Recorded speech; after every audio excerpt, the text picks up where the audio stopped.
The gunshot echoed across the plains like distant thunder, and Josephine Summers felt her heart stop as she watched the lone rider fall from his horse.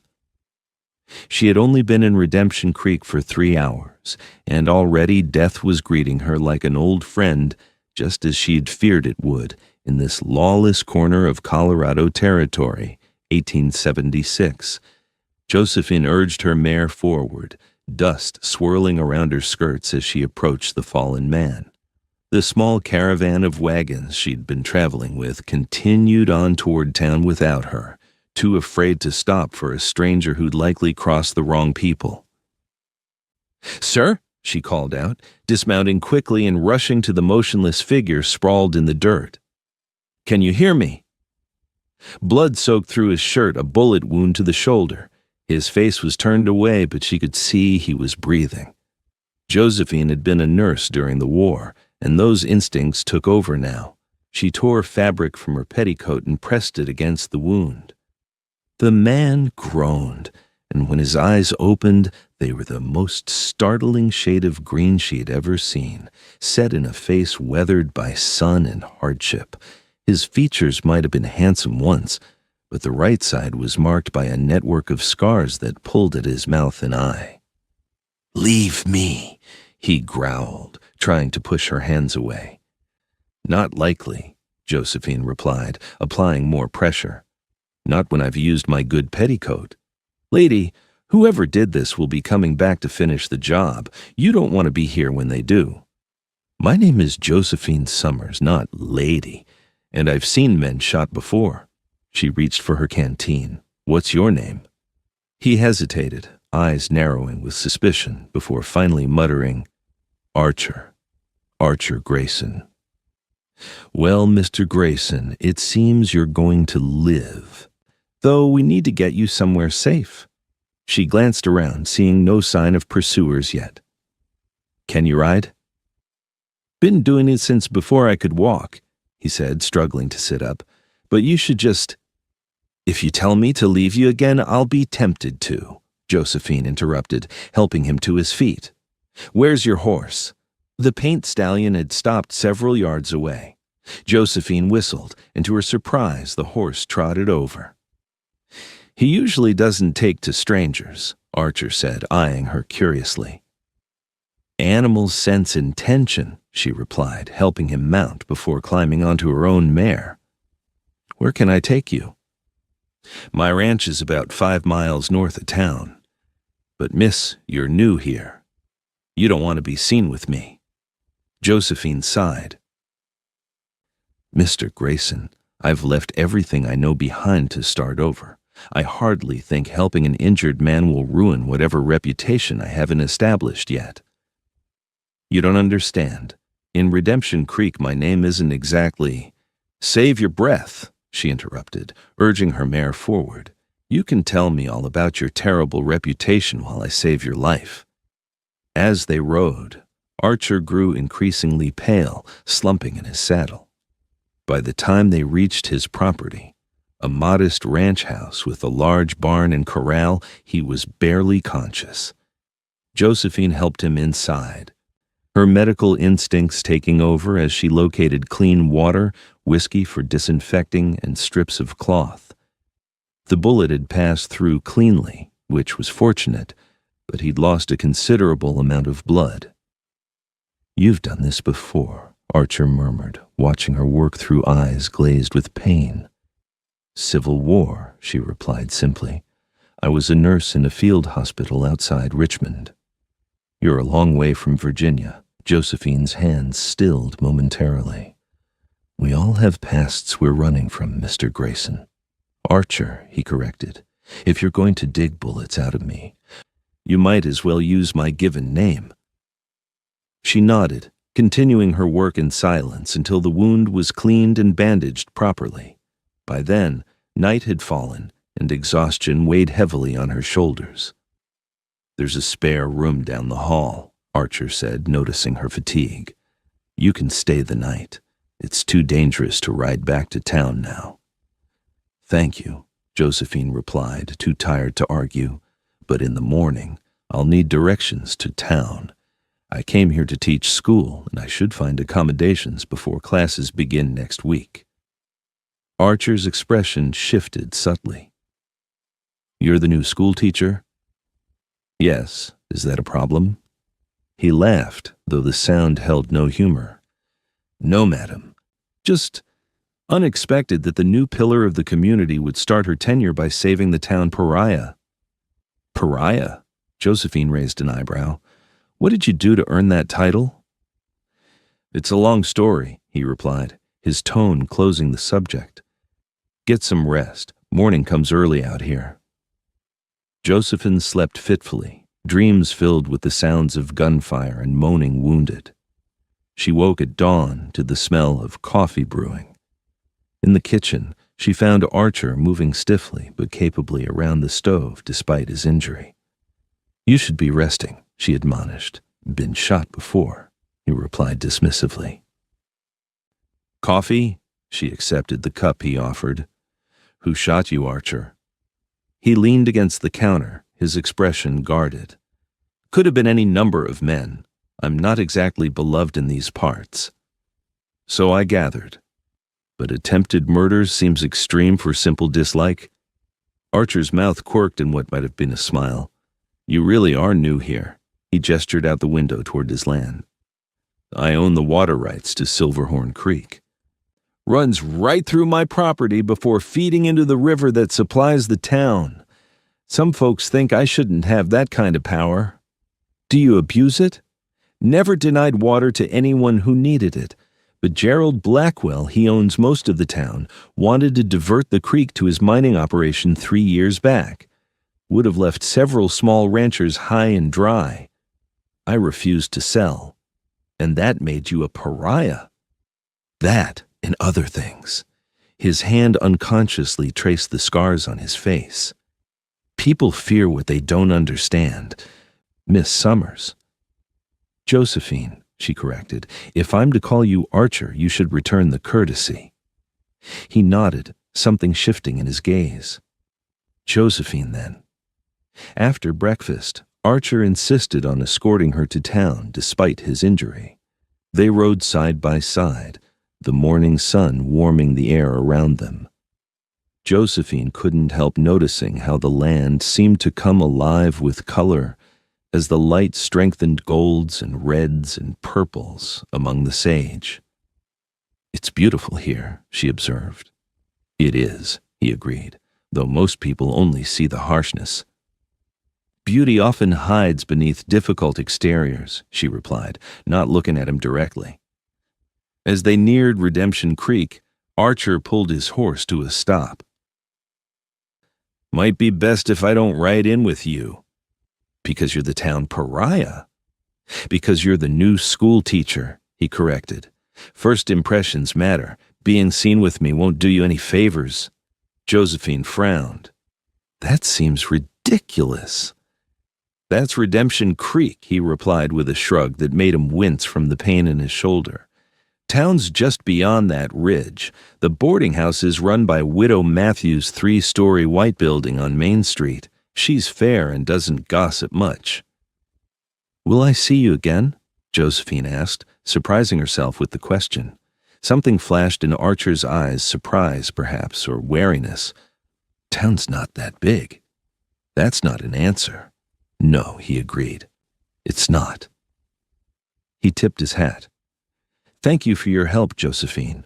Good luck with your teaching. Before she could respond, he turned his horse and rode back the way they had come, leaving Josephine to wonder what she'd gotten herself into by saving Archer Grayson. The town of Redemption Creek proved to be larger than she'd expected, a testament to the silver mining boom that had swept through Colorado. Main Street boasted several substantial buildings, a hotel, general store, saloon, bank, and the white 3-story boarding house Archer had mentioned. Beyond these stood the small church, and at the edge of town, the schoolhouse where she would teach. Josephine found Widow Matthews to be a pleasant, no-nonsense woman in her 50s, who showed her to a comfortable room on the 2nd floor. Teacher before you didn't last 3 months, the widow remarked as she helped Josephine settle in, found the children too wild for her Eastern sensibilities. I grew up with 5 brothers in Kentucky, Josephine replied with a smile. I suspect I can handle a classroom of spirited children. Good. The widow nodded approvingly. Dinner's at 6. You'll meet some of the other boarders then. Most are clerks at the bank or store, respectable folks. The implied contrast to someone who was not respectable made Josephine think of Archer. I met a rancher named Archer Grayson on my way into town. He seemed to think his reputation might contaminate mine by association.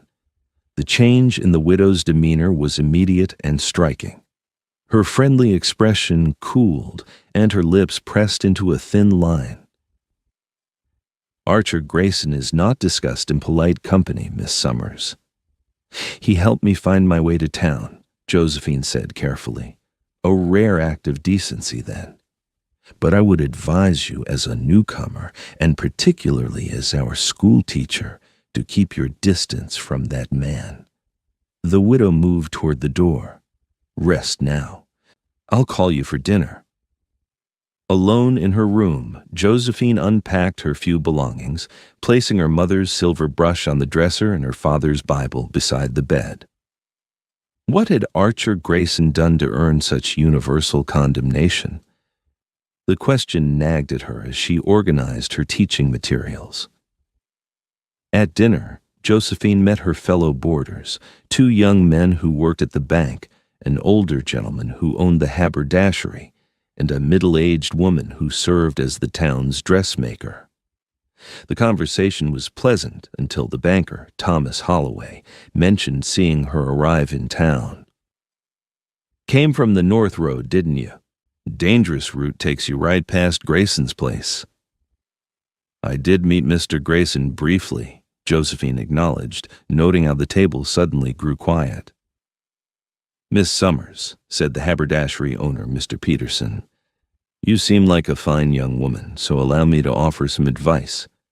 Archer Grayson is not someone respectable folk associate with. May I ask why? The boarders exchanged uncomfortable glances before Thomas leaned forward. 3 years ago, there was a fire at the Blackwell mine, killed 8 men. Grayson was seen riding away from the site just before the explosion. Was he charged with a crime? Josephine asked.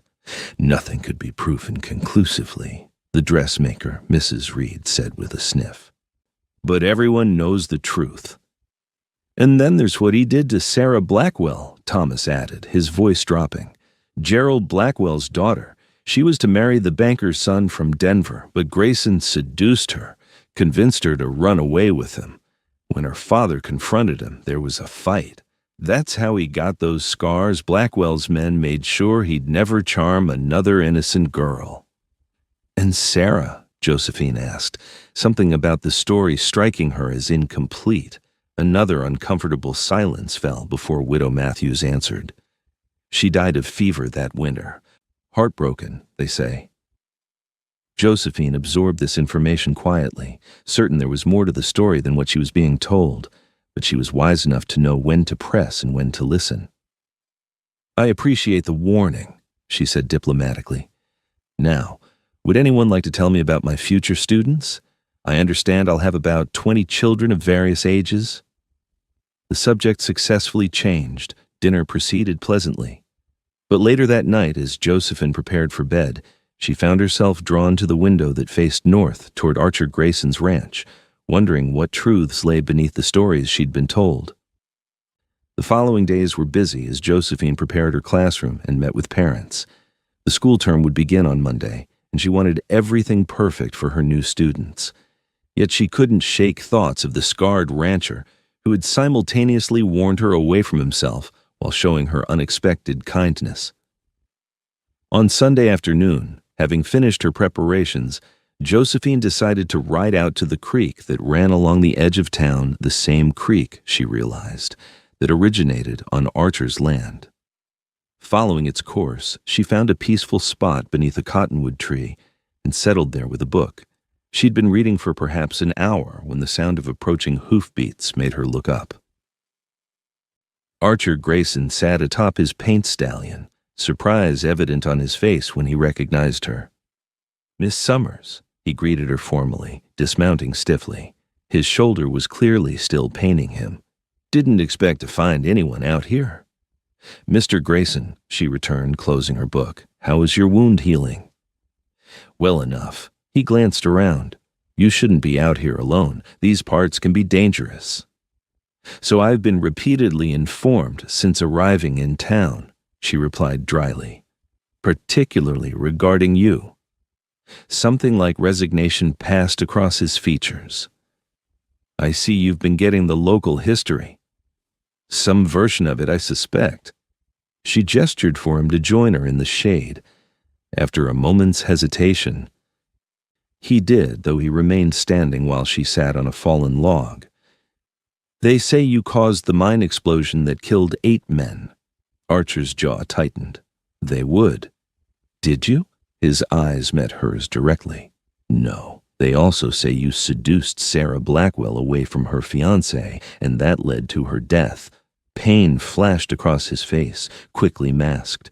"Is that why you're out here, hoping to hear sordid tales from the villain himself?" "I'm here because I wanted some peace before the school term begins," Josephine replied calmly. "Meeting you was coincidence, but since we have... I'd rather hear your version than rely on town gossip." Archer studied her for a long moment, as if assessing whether he could trust her. Finally, he sighed and sat on a nearby boulder. "Sarah and I grew up together," he began, his voice low. "Her father was already wealthy when we were children, but not as powerful as he is now. We were friends. More than friends, eventually. When she turned 18, we planned to marry, but by then her father had greater ambitions. He arranged a match with the son of a Denver banker would have consolidated his power considerably. She didn't want the match. She wanted to make her own choice." Archer's gaze drifted to the flowing creek. "We planned to leave together, start fresh somewhere else, but someone told her father. His men caught us on the road out of town." His hand unconsciously touched the scars on his face. "They made sure I'd remember what happens to those who defy Gerald Blackwell. And Sarah. They took her back, locked her in a room until she agreed to the marriage." His voice grew rough. "She got sick that winter, pneumonia. I tried to see her, but they wouldn't allow it. By the time I found a way in, she was..." He swallowed hard. "She was already gone." "I'm sorry," Josephine said softly. "After that, Blackwell made sure everyone in town knew I was dangerous. When the mine explosion happened, it was convenient to point the finger at me, the man with a grudge against Blackwell. Why stay? Why not leave? Start over somewhere else? This land was my father's and his father's before him. The water rights mean something not just to me, but to the small ranchers who depend on fair access. If I left, Blackwell would buy it from whoever got it next, and those families would be ruined." He looked at her directly. "Some things are worth being hated for." The quiet strength in his words moved her. Before she could respond, the sound of approaching riders made them both turn. 3 men on horseback approached, and Josephine noticed Archer tense beside her. The leader, a man in an expensive suit despite the heat, pulled his horse to a stop and regarded them with cold eyes. "Miss Summers, isn't it? Our new school teacher?" His voice was smooth as polished stone, but just as hard. "I'm Gerald Blackwell. I see you've met our local troublemaker." "Mr. Grayson was just passing by," Josephine replied, standing. "As was I." "Passing by," Blackwell repeated skeptically. "Well, as chairman of the school board, I feel obligated to mention that the company a teacher keeps reflects on her suitability for molding young minds." The thread was thinly veiled, and Josephine felt a flare of indignation. "In my experience, Mr. Blackwell, the best teachers encourage students to seek truth from multiple sources rather than accepting a single authority without question. Blackwell's expression hardened. "Be careful, Miss Summers. Redemption Creek may not be as refined as wherever you came from, but we have standards for those in positions of influence. I assure you, sir, my standards for truth and fairness are quite high." She gathered her book and shawl. "Now, if you'll excuse me, I have lessons to prepare for tomorrow." She walked to her horse with her head high, aware of the tension crackling in the air between Archer and Blackwell. As she mounted, she heard Blackwell's parting words to Archer. "Stay away from her, Grayson.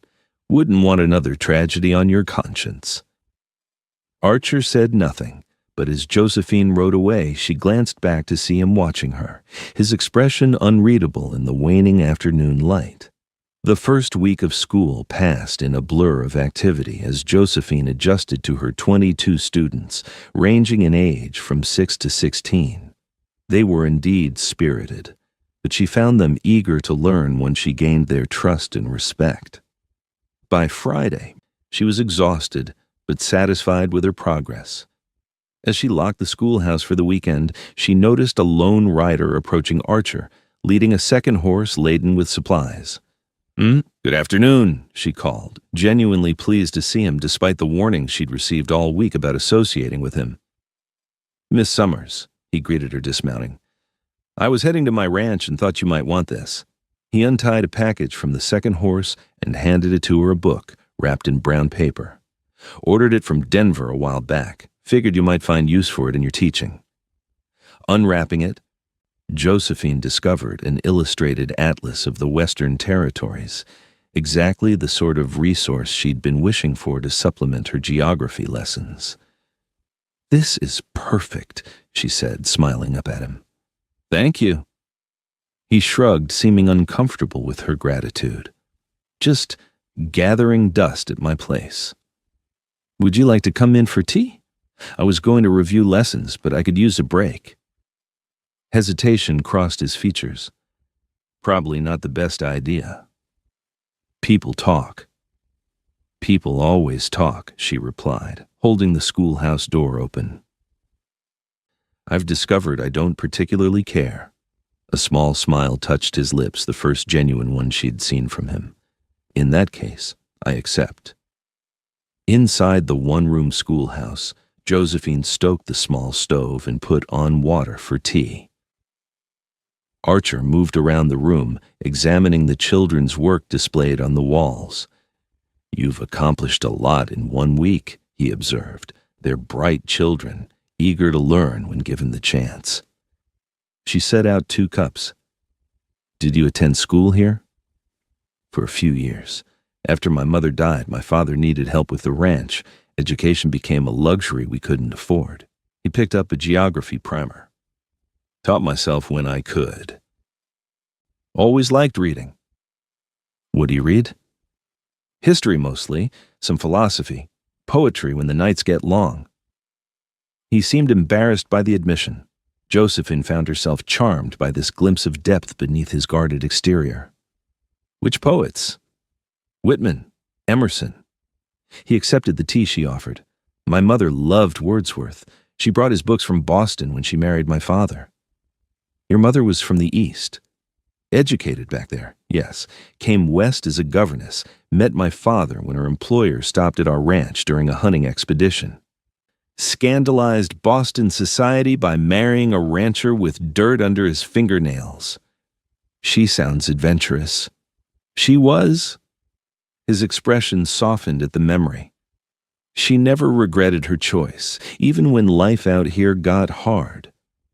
Taught me that love requires courage, especially when the path isn't easy." The personal nature of his words created an intimacy between them that Josephine found both unsettling and compelling. To ease the moment, she showed him the lessons she'd planned for the following week.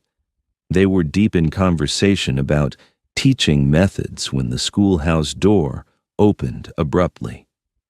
Thomas Holloway from the boarding house stood there, surprise giving way to disapproval as he took in the scene. Miss Summers, I was passing by and saw an unfamiliar horse. His eyes narrowed at Archer. I didn't realize you had company. Mr. Grayson kindly brought me an atlas for my geography lessons, Josephine explained, keeping her tone light but firm. We were discussing how best to use it in class. I see. Thomas's expression suggested he saw something quite different.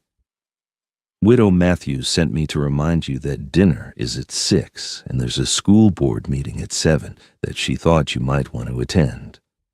Thank you, Thomas. I'll be there. An awkward silence followed, which Archer broke by setting down his cup. I should be going. Thank you for the tea, Miss Summers. Josephine walked him to the door, aware of Thomas's watchful eyes. Thank you again for the atlas, Mr. Grayson. It's exactly what my students needed. Outside, as Archer mounted his horse, he leaned down slightly. Be careful at that board meeting, he said quietly. Blackwell controls most of them. She nodded, suddenly apprehensive. Will I see you again? He glanced past her to where Thomas waited in the doorway. Probably best if you don't for a while. Don't give them reason to question your judgment. Before she could protest, he rode away, leaving her with an odd sense of loss despite their brief acquaintance. The school board meeting that evening proved as challenging as Archer had warned. Gerald Blackwell dominated the proceedings, and when Josephine presented her curriculum plans, he questioned nearly every aspect, from her choice of literature to her teaching of science. I'm concerned that some of these ideas might be too progressive for our community, he said, his tone reasonable, but his eyes cold. We want our children educated, of course, but within the traditional values that have built this town. I assure you, Mr. Blackwell, everything I teach is academically sound and age-appropriate, Josephine replied, maintaining her composure. Children benefit from being exposed to different perspectives and learning to think critically. Critical thinking, he repeated, as if the term amused him. A noble concept, but dangerous when misapplied. We wouldn't want our children questioning the foundations of society. Questioning leads to understanding, she countered. Understanding leads to wisdom. Several board members shifted uncomfortably, but when an older woman introduced as Mrs. Campbell nodded slightly in agreement. Perhaps, Blackwell conceded, though his expression remained flinty. I also understand you were seen in conversation with Archer Grayson earlier today. The abrupt change of subject caught Josephine off guard, but she refused to show it. Mr. Grayson donated an atlas to the school. I thanked him for his generosity. Generosity? Blackwell scoffed. Grayson doesn't know the meaning of the word. Miss Summers, I cannot stress enough the importance of maintaining appropriate associations as a teacher in this town. With all due respect, Mr. Blackwell, my personal associations are my own concern, provided they don't interfere with my teaching duties. The room fell silent, tension thick in the air. Finally, Mrs. Campbell spoke up. I believe Miss Summers has demonstrated exemplary judgment in her first week, she said firmly. My granddaughter comes home bubbling with excitement about her lessons. Let's focus on the educational matters at hand rather than gossip. The meeting moved on, but Josephine felt Blackwell's eyes on her throughout, calculating and cold. She knew she had made an enemy, and in a town like Redemption Creek, that could be dangerous. The following weeks passed without Josephine seeing Archer again, though she thought of him often. She threw herself into her teaching, finding genuine joy in her students' progress, despite the underlying tension with the school board. Occasionally, she would ride along the creek on weekends, hoping for a chance encounter, but he seemed to be deliberately avoiding her, something that bothered her more than it should have. One Friday afternoon, in late October, as Josephine was dismissing her students, 12-year-old Emma Campbell lingered behind, fidgeting nervously with her slate. "Miss Summers?" the girl began hesitantly. "My grandmother wants to know if you would come to dinner tomorrow night. She says she has some books that might help with our history lessons." "I'd be delighted," Josephine replied, touched by the invitation.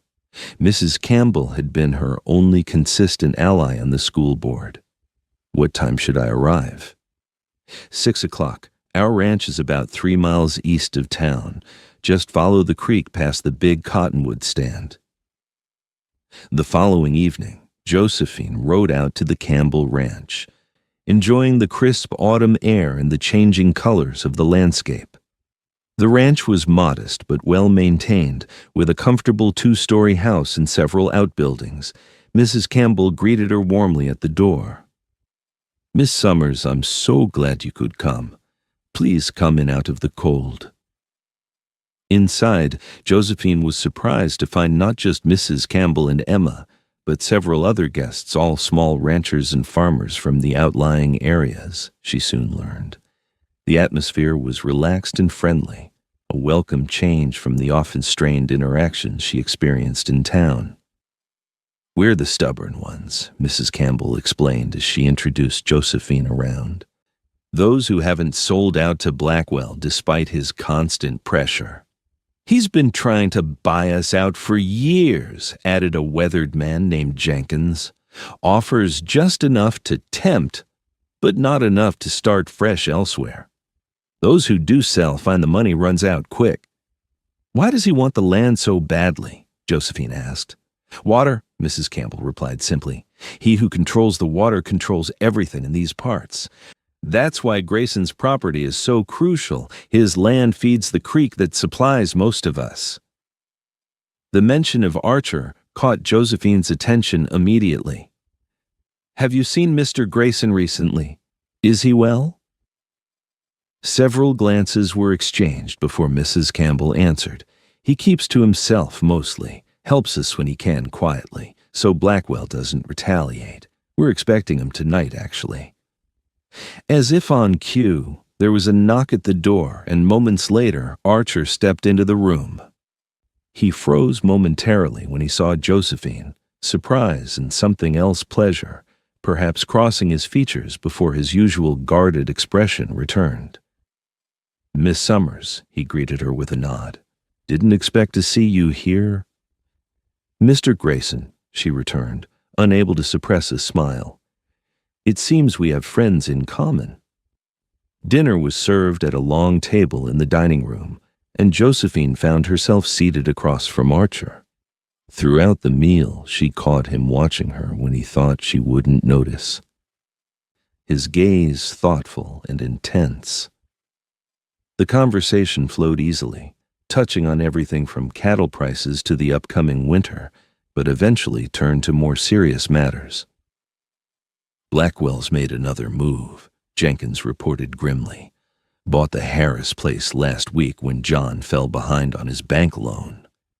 "That puts him in control of the East Fork of the creek," another man added. "If he gets the Wilson property too, he'll have us surrounded." "Wilson's holding firm for now," Mrs. Campbell said, "but his wife's been sick, and the medical bills are mounting." Josephine listened, beginning to understand the complex power dynamics at play in the region. What does Blackwell intend to do with all this land? "Divert the water for his mines," Archer answered, speaking up for the first time. "Silver mining requires massive amounts of water for processing ore. If he controls the watershed, he controls who thrives and who withers." "It's not just about business," Mrs. Campbell added. "It's about power. Gerald Blackwell wants to be king of his own kingdom, with everyone dependent on his goodwill." After dinner, while the others gathered in the sitting room, Josephine stepped outside onto the porch for a breath of fresh air. The night was clear. Stars scattered like diamond dust across the velvet sky. "Beautiful night," Archer's voice came from behind her. "It is," she agreed, turning to find him standing in the doorway. "I've missed these conversations, Mr. Grayson." He moved to join her at the porch railing. Archer, he reminded her softly, and I've missed them too, more than I should have. Why did you stay away? You know why? His voice was low. Your position in town is precarious enough without adding association with me to your difficulties. Perhaps I should decide for myself what associations are worth the difficulties they bring, she replied, meeting his gaze directly. Something shifted in his expression, a softening, a vulnerability he rarely allowed to show. Josephine, he began, her name a caress on his lips, but whatever he intended to say was interrupted by the sound of approaching horses. 3 riders appeared in the yard, and even in the darkness, Josephine recognized the lead figure's imperious posture, Gerald Blackwell. "Evening, folks," Blackwell called out, his voice falsely pleasant as he dismounted. "Quite the gathering you have here, Martha." He nodded to Mrs. Campbell, who had come onto the porch at the commotion. "A simple dinner party, Gerald," Mrs. Campbell replied coolly. "Nothing that should concern you." "Oh, but I'm concerned about all my neighbors' activities." His gaze swept over the assembled group before fixing on Josephine and Archer, standing side by side. "Especially when they involve our school teacher and certain disreputable elements." Archer tensed beside her, but Josephine placed a restraining hand on his arm. "Mr. Blackwell," she said evenly, "I wasn't aware that my dinner engagements required your approval." "They don't," he conceded with a thin smile, "but the school board might take an interest in a teacher who consorts with known troublemakers and agitators." "Is that what we are now?" Mrs. Campbell asked. "Agitators, because we refuse to sell our land to you? You're standing in the way of progress. Martha, all of you." Blackwell's pleasant facade slipped, revealing the cold calculation beneath. "The mine is expanding. We need more water, more access. Fighting it only prolongs the inevitable." "There's nothing inevitable about theft disguised as business," Archer said quietly. Blackwell's eyes narrowed. Bold words from a man with blood on his hands. "Tell me, Grayson, do you ever think about those 8 men who died in the mine?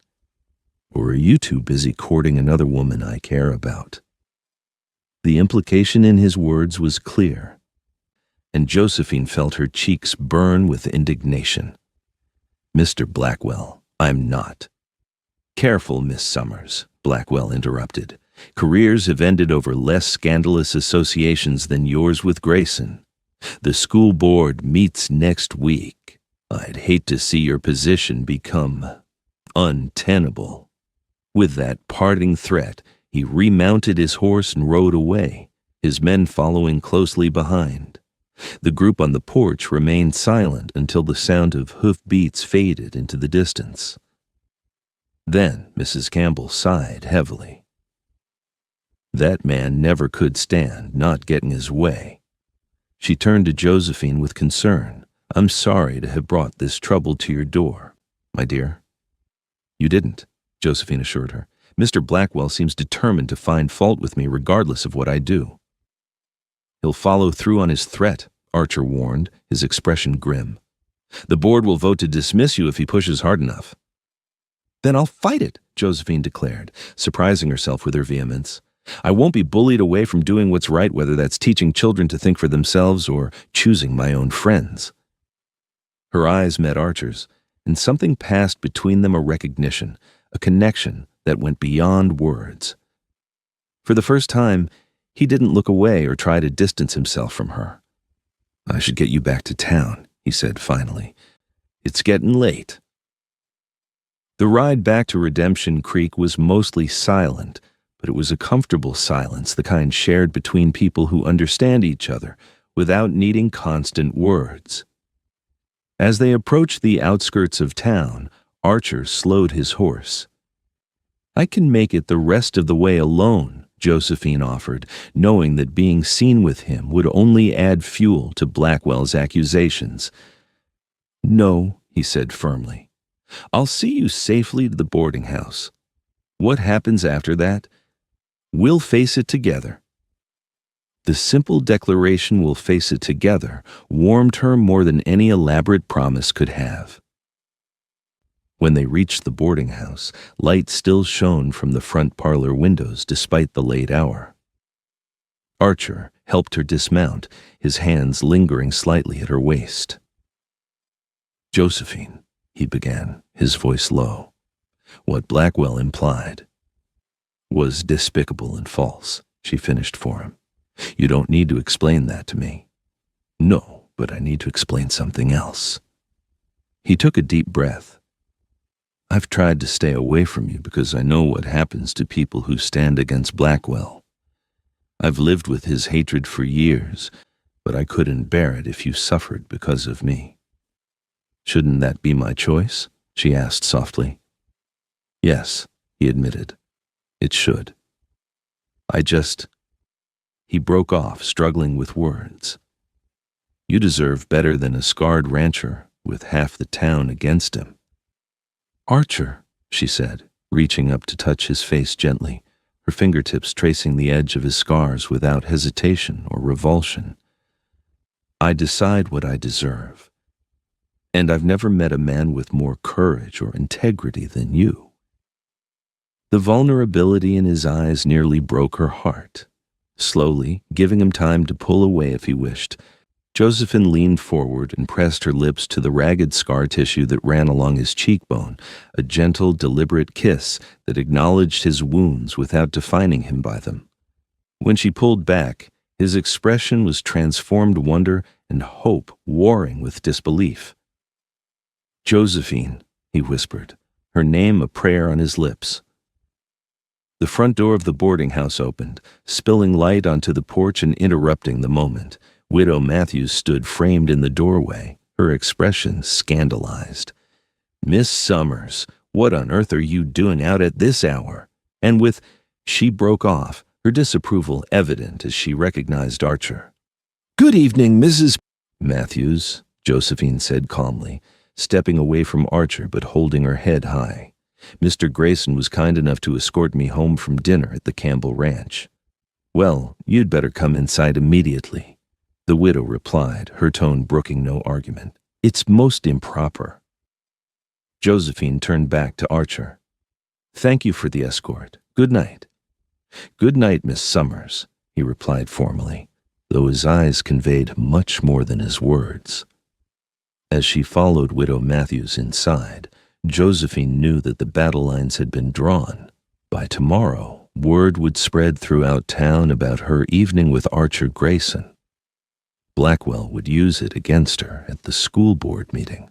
Her reputation, her position, perhaps even her future in Redemption Creek hung in the balance.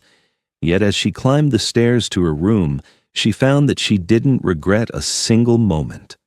True to Josephine's prediction, by Monday morning the entire town was buzzing with gossip about her and Archer. Parents eyed her warily when dropping off their children, and she noticed several whispered conversations that abruptly ceased when she approached. At lunch, the eldest student, 16-year-old Matthew Wilson, lingered after the others had gone outside to play. "Miss Summers," he began awkwardly, "my pa wanted me to tell you that he supports you no matter what folks are saying. Says anyone who stands up to Blackwell is good in his book." Josephine smiled, touched by the gesture. "Thank you, Matthew. That means a great deal to me." Throughout the week, similar messages of support trickled in from the families of the outlying ranches and farms, the same people she'd met at Mrs. Campbell's dinner. But for every show of support, there were 2 or 3 parents who now regarded her with suspicion or disapproval. The school board meeting was scheduled for Friday evening. Josephine spent the week preparing her defense, gathering evidence of her students' progress and letters from supportive parents. Yet, she knew that facts and achievements might not matter if Blackwell was determined to see her removed. On Thursday afternoon, as she was closing the schoolhouse, a rider approached not Archer as she'd half hoped, but Mrs. Campbell. "Miss Summers," The older woman greeted her, dismounting with surprising agility for her age. "I've come to warn you. Blackwell's been busy all week pressuring board members to vote for your dismissal tomorrow night." "I suspected as much," Josephine sighed. "How bad is it?" "3 are firmly in his pocket. 2, including myself, will stand with you. The other 2 are wavering, afraid of crossing him." Mrs. Campbell's expression was grave. "He's spreading ugly rumors suggesting impropriety between you and Archer that goes beyond friendship." Josephine felt her cheeks burn. "There's been no impropriety." "I know that," Mrs. Campbell assured her, "but Blackwell is a master at twisting truth until it serves his purpose. He's framing this as a moral issue to disguise the real reason he wants you gone. Which is, you're independent-minded and you're teaching the children to question authority, including his. Worse, you've aligned yourself with his enemies. In Blackwell's view, that makes you dangerous." Josephine absorbed this, understanding the full scope of her situation for the first time. "What would you advise?" "Stand your ground," Mrs. Campbell replied without hesitation. "Truth may not always win immediately, but lies and bullying eventually reveal themselves for what they are." After Mrs. Campbell left, Josephine remained at the schoolhouse, working late into the evening to prepare for the next day's confrontation. When she finally locked up, darkness had fallen, and the streets of Redemption Creek were quiet. She was halfway to the boarding house when a figure stepped out from between 2 buildings. Her heart leapt, thinking it might be Archer, but instead, she found herself facing Thomas Holloway, the young banker who also boarded at Widow Matthews's.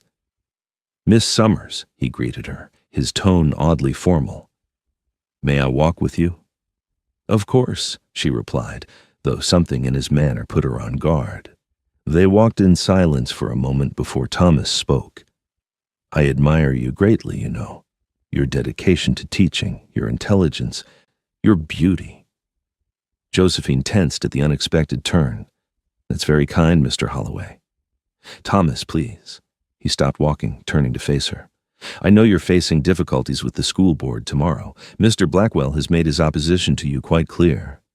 "Yes, I'm aware." "I could help you," he said earnestly. "I have influence with several board members. A word from me about your character could sway them." Josephine regarded him cautiously. "And why would you do that?" "Because I care for you," he replied, stepping closer. "I believe we would suit each other admirably. If you were to consider my courtship publicly, it would counteract the rumors about you and Grayson. Blackwell would have no grounds to question your moral character." The offer was so unexpected and yet so calculated that Josephine momentarily found herself at a loss for words. "Mr. Holloway," she finally managed, "while I'm flattered by your regard, I cannot accept such an arrangement." His expression hardened slightly. "Because of Grayson." "Because I won't pretend affection I don't feel to save my position," she replied firmly. "Nor will I disavow a friendship I value because it's politically convenient." "He's dangerous, Josephine," Thomas insisted. "Whatever he's told you about the mine explosion, about Sarah Blackwell." "Has nothing to do with my decision," she interrupted. "Thank you for your concern, Mr. Holloway, but I'll face the board on my own terms." She continued walking, relieved when he didn't follow. The encounter left her unsettled, however, a reminder of how quickly allies could become adversaries in the complex web of Redemption Creek's politics. By Friday evening, Josephine felt as prepared as she could be for the school board meeting. She dressed with particular care in her best blue dress, gathered her documentation, and walked to the town hall with her head high despite the whispers that followed her. The meeting room was already crowded when she arrived, not just with board members, but with townspeople as well. It seemed the entire community had turned out to witness her fate being decided. She spotted Mrs. Campbell, who gave her an encouraging nod, and several of her students' parents among the crowd. Gerald Blackwell sat at the center of the long table at the front of the room, his position as chairman evident in both his placement and his commanding presence. As Josephine took her seat in the front row, he gavelled the meeting to order.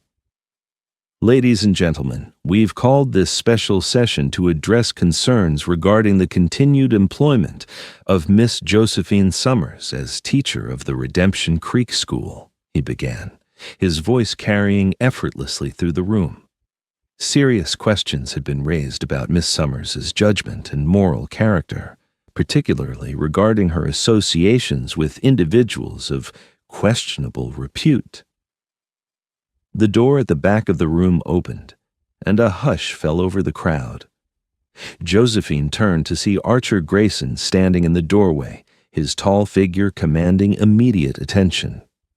He was dressed more formally than she'd ever seen him, in a clean black coat and white shirt, his dark hair neatly combed. Without acknowledging the stares, he moved to stand against the wall, his eyes finding hers briefly before focusing on Blackwell. Blackwell's expression darkened at Archer's arrival, but he continued smoothly. Before we hear from Miss Summers, I believe it's important to establish the context of our concerns. Sheriff, if you would. Sheriff Davis, a weathered man with a perpetually grim expression, stepped forward. There's been talk around town about Miss Summers keeping improper company with Archer Grayson, a man with a history of violence and suspected involvement in the mine disaster 3 years ago.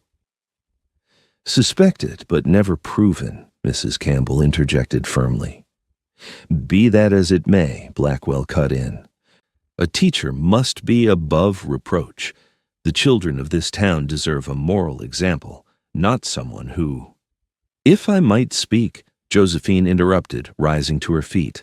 The room fell silent as all eyes turned to her.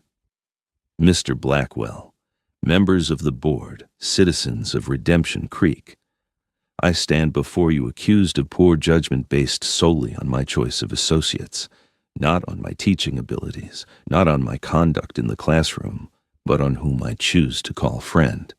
She moved to the front of the room, facing the board directly. In the weeks I've been here, my students have improved their reading skills by an average of 2 grade levels. Attendance is at its highest in 3 years. Parents report their children actually want to come to school. She placed her documentation on the table. These are facts, verifiable and measurable. No one questions your teaching ability, Miss Summers, Blackwell said dismissively. It's your character. My character, she repeated, her voice strengthening, is demonstrated by my actions, my honesty, and my integrity, not by town gossip or who I speak to. Yes, I count Archer Grayson among my friends. I've found him to be honorable, courageous, and principled qualities I hope to instill in my students. Murmurs spread through the crowd. Josephine continued, her gaze sweeping the room. I've also discovered something else since coming to Redemption Creek. This conflict isn't really about me, or even about Mr. Grayson. It's about control. Control of the water, control of the land, and ultimately, control of this community's future. Blackwell's face darkened with anger. You go too far, Miss Summers. I'm simply speaking the truth, another quality I teach my students to value. She turned to address the crowd directly. The families on the outlying farms and ranches are being systematically squeezed until they have no choice but to sell their land. The creek that sustains their livelihoods is being diverted to serve mining interests. And anyone who questions these practices is labeled a troublemaker or worse. This is absurd, Blackwell sputtered. We're here to discuss your employment, not water rights. They're connected, Mr. Blackwell, as you well know. Josephine faced him squarely. You want me removed because I ask questions, because I teach children to think for themselves, and because I refuse to shun a man you've wrongfully vilified for standing against you. The room erupted in noise, some voices raised in support, others in protest. Blackwell slammed his gavel repeatedly, trying to restore order. "Enough!" he shouted when the noise finally subsided. "Miss Summers, you've made grave accusations without a shred of evidence. This kind of reckless speech only confirms our concerns about your judgment." "Actually," a new voice called from the back of the room, "she has more evidence than she knows." All heads turned as Thomas Holloway stood up. Josephine stared at him in confusion after their encounter the previous evening. She'd expected him to side with Blackwell. "Mr. Holloway," Blackwell acknowledged tersely, "this isn't the time." "I believe it is," Thomas interrupted, moving to the front of the room. "As assistant manager of the bank, I have access to certain financial records. Records that show a pattern of loans being called in prematurely on properties that border the creek, particularly those adjacent to land Mr. Blackwell has already acquired." Shocked murmurs rippled through the crowd. Thomas continued, his voice gaining strength. "I also have documentation showing that the mine explosion 3 years ago was the result of negligence specifically. The use of substandard materials to save costs, materials ordered by Gerald Blackwell himself, against the recommendation of the mine engineer." "This is outrageous," Blackwell exploded, rising to his feet. "You have no authority to access those records, much less disclose them publicly." "Perhaps not," Thomas conceded. "But when I saw how far you were willing to go to discredit an innocent woman for your own purposes, I knew I couldn't remain silent any longer." "You'll be ruined for this," Blackwell threatened, his voice low with fury. "Your career is over." "Maybe," Thomas agreed with surprising calm, "but I'll be able to live with myself." He turned to Josephine with a slight bow. "I apologize for my behavior yesterday, Miss Summers. I was trying to protect you in entirely the wrong way." The meeting dissolved into chaos after that. Sheriff Davis, confronted with evidence of Blackwell's involvement in the mine disaster, reluctantly agreed to open an investigation. Several board members, including those who'd been wavering, now openly sided with Josephine. And throughout it all, Archer remained at the back of the room, his presence a silent support that meant more to her than any spoken defense. When the board finally voted, it was 5-2 in favor of retaining Josephine as teacher. The victory felt hollow, however, given the larger issues that had been exposed. As the crowd began to disperse, discussing the revelations in excited clusters, Josephine found herself suddenly exhausted. She gathered her papers slowly, aware of Archer approaching from the back of the room. When she looked up, he was standing before her, concern evident in his eyes. "Are you all right?" he asked quietly. "I think so," she replied. "It was just more than I expected." "You were magnificent," he said, his voice warm with admiration. "Facing down Blackwell like that, I've never seen anything like it." "I was terrified," she admitted. "Courage isn't about not being afraid," he reminded her. "It's about doing what's right despite the fear." Josephine smiled, remembering their conversation about his mother's teachings. Wise words. "Not mine," he acknowledged with a small smile of his own. "May I walk you home?" Outside, the night air was crisp with approaching winter, stars bright overhead in the clear sky. They walked in companionable silence for a while, both processing the evening's events. "What happens now?" Josephine finally asked. "With Blackwell, I mean." "Hard to say," Archer replied thoughtfully. "The evidence about the mine will damage him, but he still has power and influence. Men like Blackwell don't fall easily. And the water rights, the creek, that might be a different story. If enough people stand together now that the truth is coming out," he shrugged, "it's possible things could change." They reached the boarding house too quickly. On the front porch, sheltered from the street by climbing roses that had lost their blooms but not their structure, They paused. "Josephine," Archer began, his voice low and intense, "what you did tonight standing up for me. For the truth, no one's ever done anything like that for me before." "You would have done the same," she said simply.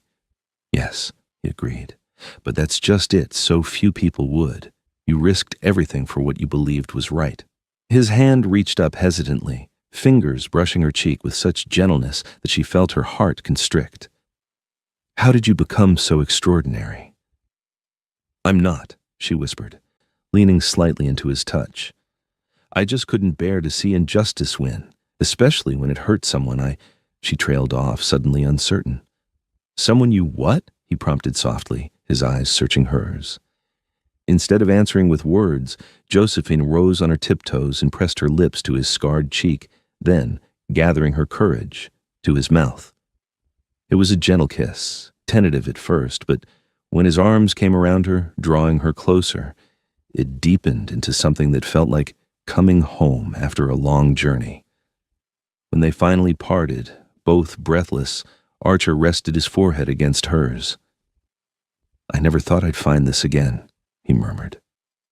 "After Sarah died, I believed that part of me was gone forever." "I know," Josephine replied, understanding completely. After the war, after losing so many patients despite her best efforts, she too had walled off her heart. "We're both a little broken, I think."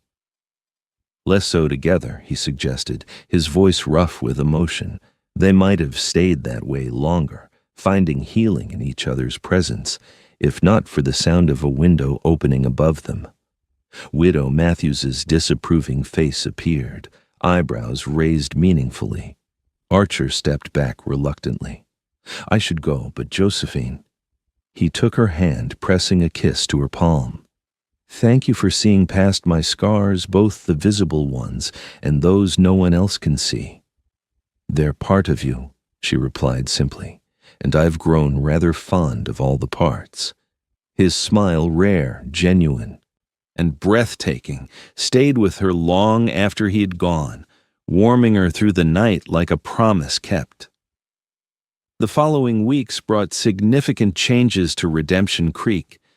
The investigation into the mine disaster revealed the full extent of Blackwell's negligence, resulting in criminal charges and civil suits from the families of the deceased miners. Though he posted bail and maintained his innocence publicly, his influence waned as more of his unethical business practices came to light. Thomas Holloway, true to his prediction, lost his position at the bank, but found himself unexpectedly supported by many in the community who admired his courage in speaking out. He eventually took a position managing finances for several of the independent ranchers who were forming a cooperative to protect their water rights.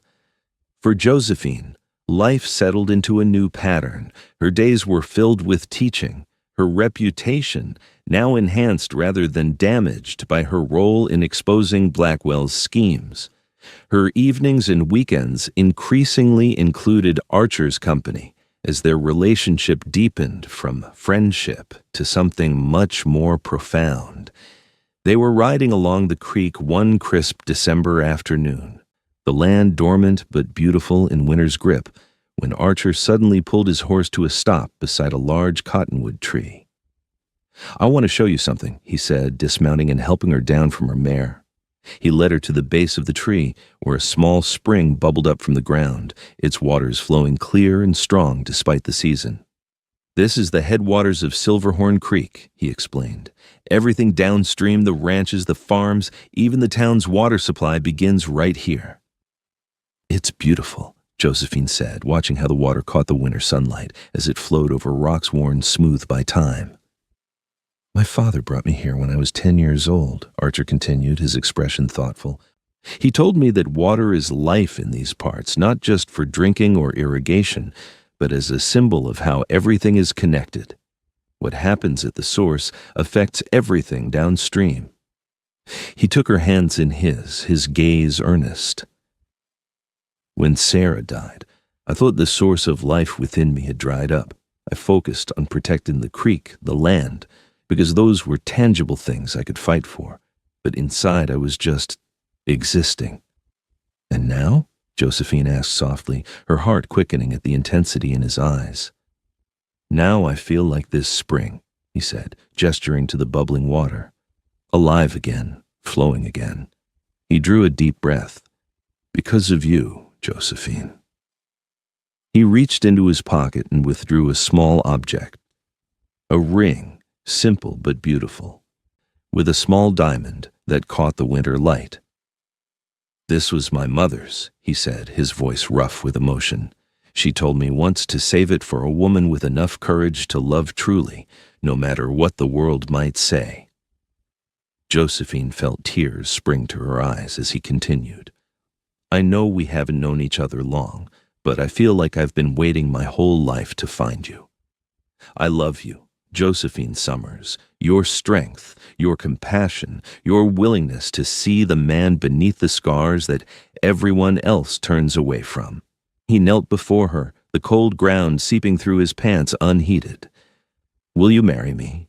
Will you build a life with me, here by this spring that feeds everything that matters?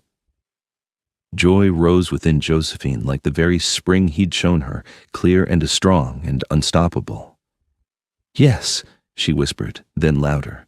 Yes, Archer Grayson, I will marry you.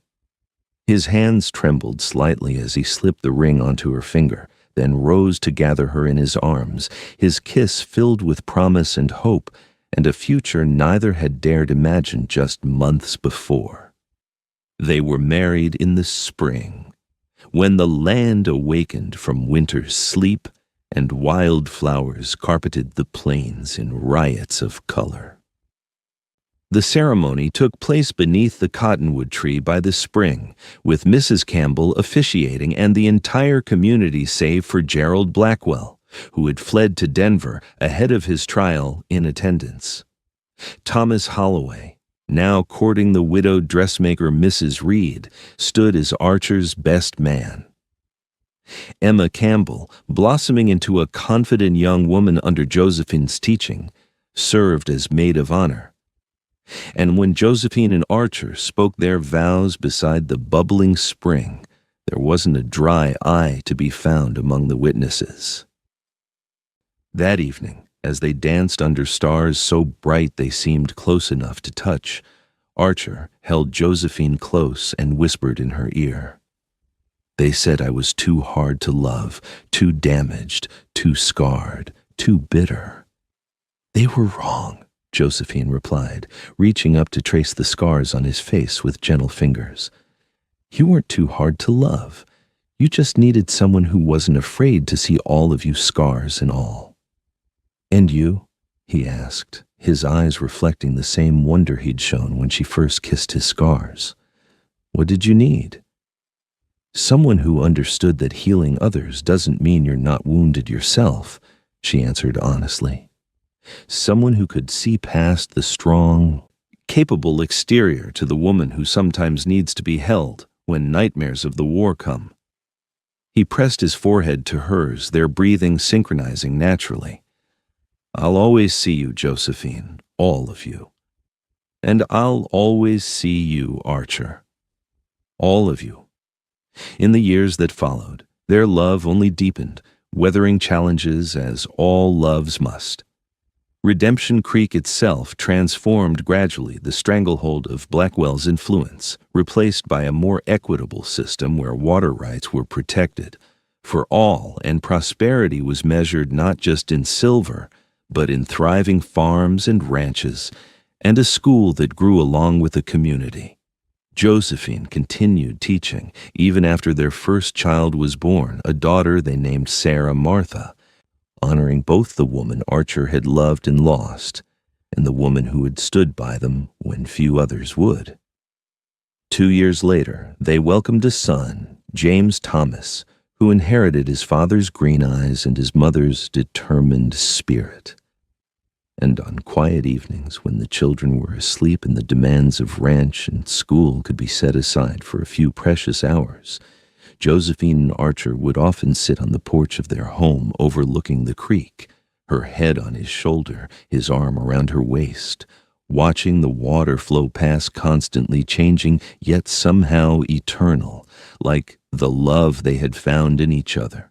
They had both known loss and pain, had both carried scars visible and invisible. But together, they had discovered that love doesn't require perfection or unwounded hearts, only the courage to reach out, to see clearly, and to cherish what others might fear to touch. In a land as harsh as it was beautiful, they had found not just survival, but joy, proving that even in the Wild West, with all its dangers and uncertainties, love could take root, flourish, and transform everything it touched, just like the spring that fed Silverhorn Creek, bringing life to all that lay downstream.